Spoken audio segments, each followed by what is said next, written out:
SB music की प्रस्तुति लके बाबू मधुबनी जिला के छौड़ाया वाला तोड़ दे तो ताला के आराम से जिया लके बाबू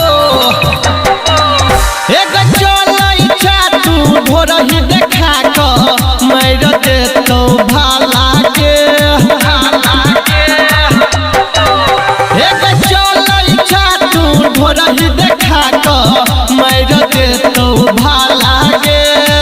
मधुबनी जिला के छौड़ा यावारा हाँ हाँ मधुबनी जिला के छौड़ा यावारा तोड़ दे तो ताला गे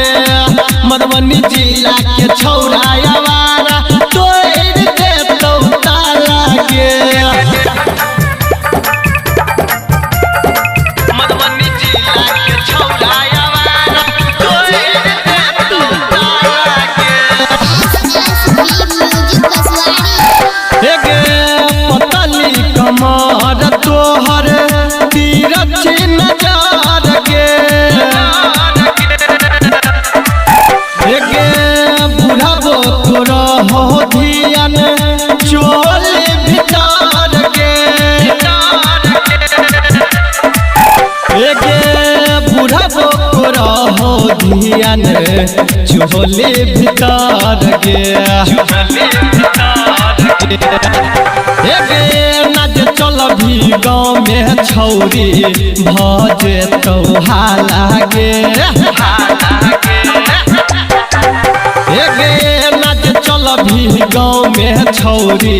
भजे तो हाला गे मधुबनी जिला के छौड़ा यावारा हाँ हाँ मधुबनी जिला के छौड़ा यावारा तोड़ दे तो ताला गे मधुबनी जिला के छौड़ा यावारा तोड़ दे तो ताला गे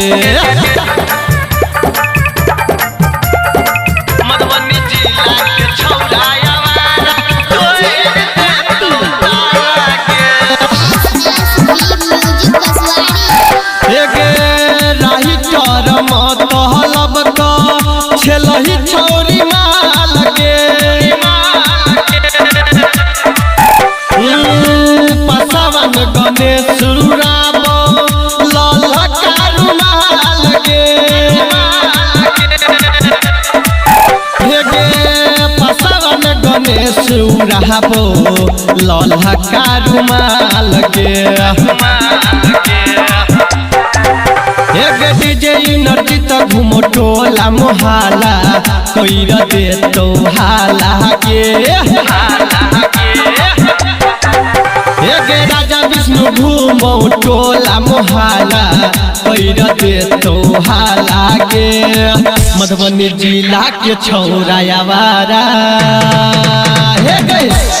हाँ हाँ मधुबनी जिला के छौड़ा यावारा तोड़ दे तो ताला गे